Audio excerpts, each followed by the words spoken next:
আচ্ছা নাও শুরু করি। তাহলে তড়িৎচুম্বক বর্ণালী হচ্ছে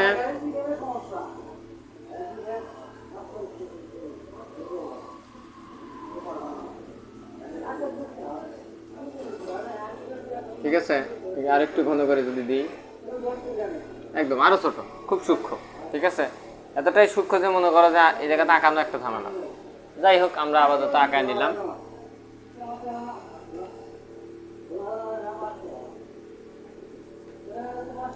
এখন কিছু এক্সট্রা ইনফরমেশন দেবো এই জায়গা থেকে, সেই বিষয়টাকে ধরে নাও। আমি একটা আইডিয়া দিচ্ছি যে আমরা যে দৃষ্টিসীমাতে দেখি সেই দৃষ্টিসীমা মনে করো মাত্র এইটুকু। ঠিক আছে, মাত্র এইটুকু হলো আমাদের দৃষ্টিসীমা। আর এই বাইরে এই পাশে আর ও পাশে এতটুকু আমরা দেখি না, মানে আমাদের দেখার মতো পরিস্থিতি আমাদের চোখে নাই। ধরো কথার কথা যে আমরা যদি এই সবগুলোই দেখতে পারতাম, তাহলে আমাদের ফোনে যদি কেউ কল দিত, তাহলে আমরা বুঝতাম যে একটা কল আমাদের ফোনে আসতেছে, মানে দেখতে পারতাম। বুঝছো? তারপরে যদি মনে করো যে এগুলা দেখতে পারতাম, তাহলে আমরা এটা দেখতে পারতাম যে রিমোট থেকে একটা আলোক রশ্মি যায় টিভিতে লাগলো, এটা দেখতে পারতাম। যদি এটা দেখতে পারতাম তাহলে ওয়াইফাই এর রেঞ্জ দেখতে পারতাম। ঠিক আছে, ক্লিয়ার? যদি দেখতে পারতাম তাহলে নেটওয়ার্কিং এর রেঞ্জ দেখতে পারতাম, এগুলো সব দেখতে পারতাম। কিন্তু আমাদের যেহেতু পরিস্থিতি নাই দেখার, এই জন্যে নাই। এইটুকের ভিতরেই আবার আছে 7 ভাগে ভাগ করা। ঠিক আছে, এইটুকের ভিতরেই কয় ভাগে? 7 ভাগে। বেগুনি, নি, আ, সো, ও, প, না, এইটুকের ভিতরে 7 ভাগ। কথা কি বুঝছো? আর বাকি তো আছে এগুলো অন্য অন্য বিষয়। তার ভিতরে দেখো প্রথমত আছে হচ্ছে বেতার তরঙ্গ। প্রথমত কি আছে? বেতার তরঙ্গ, বা যেটা আমরা রেডিও ওয়েভ যেটাকে বলি, রেডিও ওয়েভ। ঠিক আছে, প্রথমে রেডিও ওয়েভ কিন্তু অনেক বড় লম্বা। ঠিক আছে, রেডিও ওয়েভের কিছু সুবিধা আছে অসুবিধা আছে, আমি সবই ক্লিয়ার করে দিচ্ছি। তারপরে আছে হচ্ছে মাইক্রোওয়েভ। ঠিক আছে, তারপরে আছে কি? মাইক্রোওয়েভ। হ্যাঁ, মাইক্রোওয়েভ। তারপরে মানে ধরো কম, এটা অনেক বড়, তারপরে যখন ছোট হয়ে আসে তখন সেটা মাইক্রোওয়েভে আসে। তারপরে মনে করো যে আসে হচ্ছে অবলোহিত, তারপরে দৃশ্যমান, তারপরে অতিবেগুনি, তারপরে এক্স রে, তারপরে গামা রে। কথা কি বুঝছো? আমি সবগুলি কি লিখে দেবো? আচ্ছা, তাহলে তারপরে হচ্ছে মাইক্রোওয়েভের পরে হচ্ছে অবলোহিত। ঠিক আছে, অবলোহিত। তারপরে হচ্ছে দৃশ্যমান। তাহলে দৃশ্যমান আমরা এই জায়গা থেকে কেটে দিই, যেহেতু আমাদের জায়গা শর্ট। তাহলে এটাকে মনে করো দৃশ্যমান। ঠিক আছে, এটাকে মনে করো দৃশ্যমান। দৃশ্যমানের পরে অবলোহিতর পরে দৃশ্যমান, এটা হলো দৃশ্যমান। তারপরে আছে হচ্ছে ইনফ্রারেড। ঠিক আছে, অতিবেগুনি। অতিবেগুনি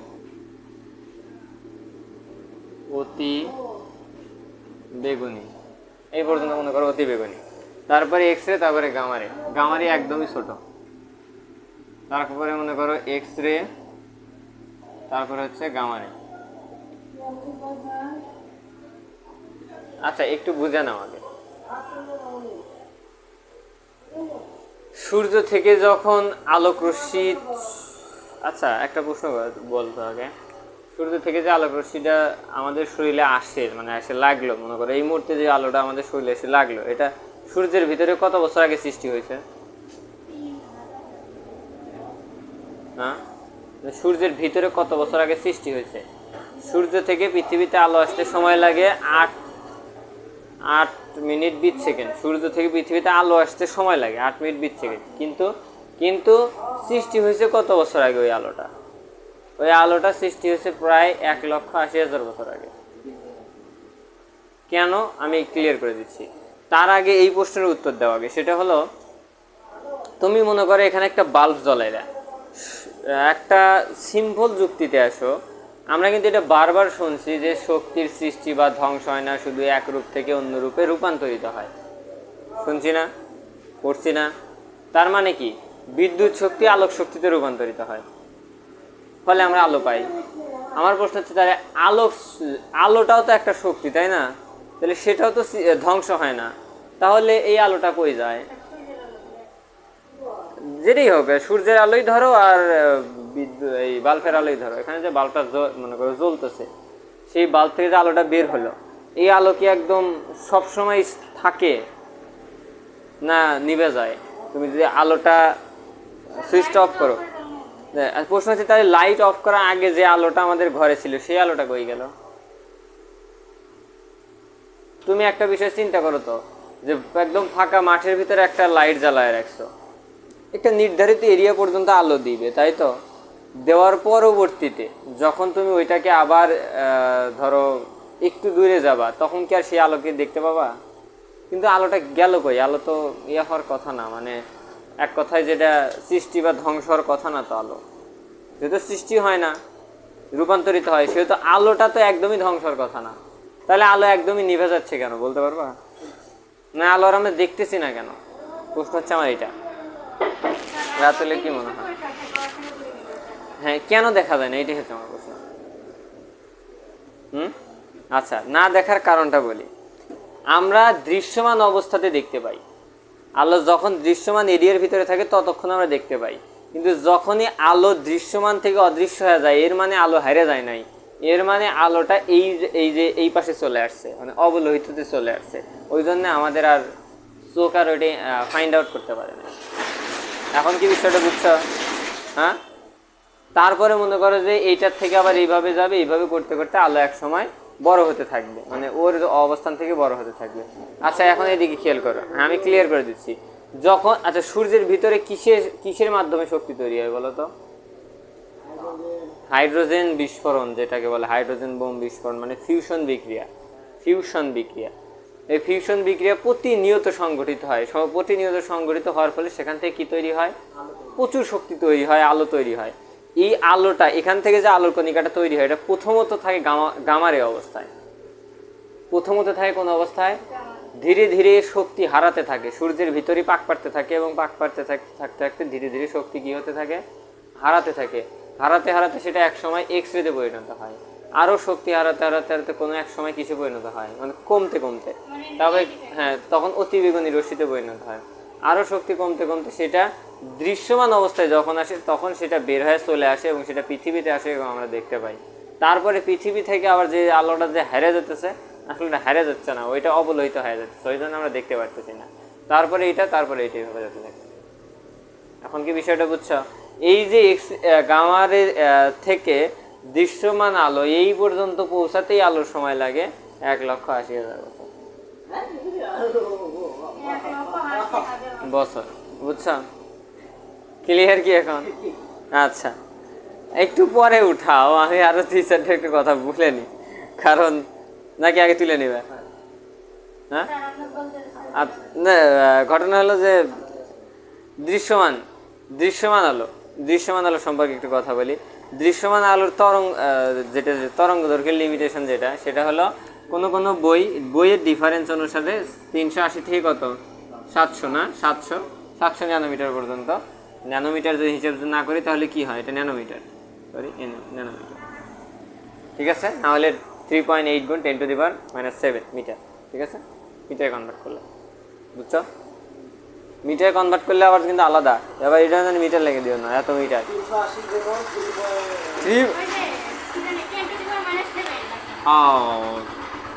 380 গুণ 10⁻⁹ মিটার और 3.8 গুণন 10⁻⁷ মিটার, তিনটাই একই জিনিস, ঠিক আছে? তিনটা একই জিনিস, তবে কোনো বইতে কিন্তু এই জায়গায় 780 পর্যন্ত দেওয়া আছে, সেটা কিন্তু বুঝো। শোনো, এইগুলা কেমন জানো? এইগুলা ক্ষেত্র বিশেষে ব্যবহার হয়। এটা কিছুটা এর ভিতরেও থাকে, কিছুটা ওর ভিতরেও থাকে। এগুলা বিজ্ঞানের ত্রুটিও না, আবার যে সঠিক তাও না, বুঝছো? বিষয়টাই এমন। চাউল যতই তুমি ঝাড়ো 2-4টা কাকড় থাকবেই, অনেকটা এরকম, ঠিক আছে? ক্লিয়ার? আচ্ছা, ওইটা তুমি অবশ্যই গুনবে না। মানে বিষয়টা কেমন জানো? আলুর দোকানে যায় তুমি 1 কেজি আলু কিনলে, তুমি কি চোষাটার দাম মানে বলবে দোকানদার একদম আমি তো চোষা কিনি নাই, 5 টাকা কম দেন? জীবনে করবে না, তাই না?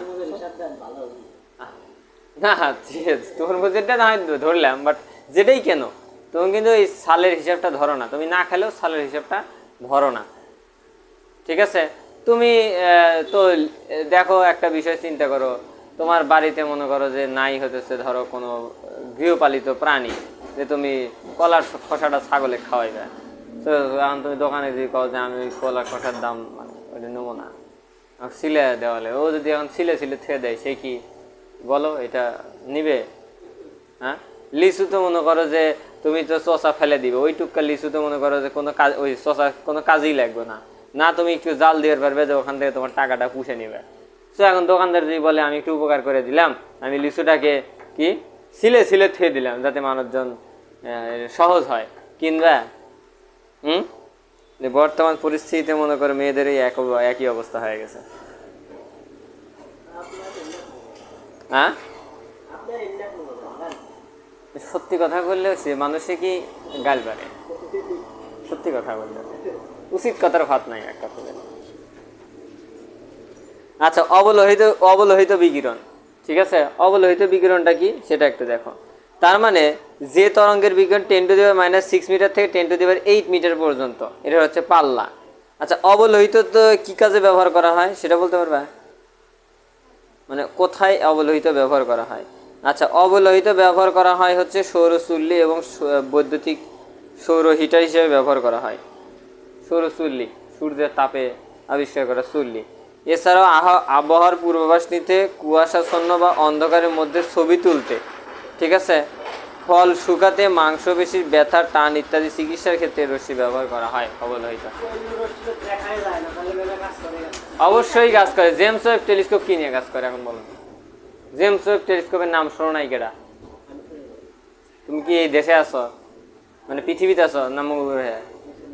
ওই এখন পর্যন্ত পৃথিবীতে আবিষ্কার হওয়ার সবচেয়ে শক্তিশালী টেলিস্কোপ হচ্ছে জেমস ওয়েব টেলিস্কোপ, যেটা কিছুদিন আগে পৃথিবীর বাইরে পাঠাইছে। আর তার আগে, এটা পাঠানোর আগ পর্যন্ত পৃথিবীর বাইরে সবচাইতে শক্তিশালী টেলিস্কোপ ছিল হাবল টেলিস্কোপ। হাবল তো পুরাতন টেলিস্কোপ, সেটার একটা আপডেট ভার্সন হচ্ছে এই James Webb telescope. James Webb telescope কাজই করে এই অবলোহিত নিয়ে। কিভাবে কাজ করে দেখো, একটা সিম্পল প্রবলেম থেকে ওর সলিউশন বের করছে। আচ্ছা, একটা আলোক রশ্মি আসে এই মোবাইলে পড়ছে, সেখান থেকে আমার চোখে আসছে, তাই তো? সো আমি মোবাইলটা দেখতে পারতেছি। একটা আলোক রশ্মি আসে মনে করো বোর্ডে পড়ছে, আমার চোখে পড়ছে, আমি কি দেখতেছি? বোর্ডটা দেখতে পারতেছি।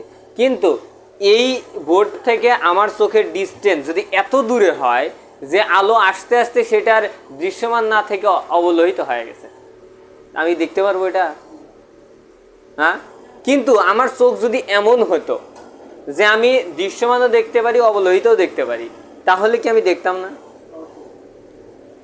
দেখতাম কিনা দাদাই গো? সো জেমস ওয়েব টেলিস্কোপ এইভাবেই কাজ করে। আমরা স্বাভাবিক সেন্সে দৃশ্যমানে দেখি, কিন্তু ও দৃশ্যমান না দেখে অবলোহিত দেখে, ঠিক আছে? ফলে অনেক দূর দূরান্তের গ্রহ থেকে যে আলোক রশ্মিটা পৃথিবীর দিকে ধাবিত হচ্ছে, মানে পৃথিবীর দিকে আসতেছে, এইটা ও দূর থেকে ওই অবলোহিতকে ধরে নিয়ে ওইটার একটা পূর্ণাঙ্গ রূপ দিয়ে ছবি তুলতে পারে। এখন কি বিষয়টা বুঝছো? কি জানি বুঝছো?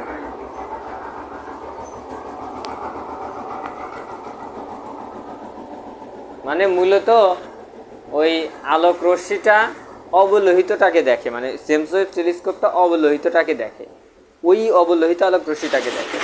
ওই জন্য ওর ভিতরে লুকায়িত যেসব পিকচারগুলো থাকে, ও সহজে এটাকে ক্যাপচার করে ছবিতে পূর্ণাঙ্গ রূপ দিতে পারে। ওই জন্য ও অনেক দূরের জিনিসও দেখতে পারে। কারণ অনেক দূর থেকে যদি শুধু দৃশ্যমানের তাই তুমি দেখতে থাকো, সব আলোই কি দৃশ্যমান থাকবে? না, অবলোহিততে পার হবে। তো অবলোহিত পার হলে তো আর ওইটা তো আর ধরতে পারবে না।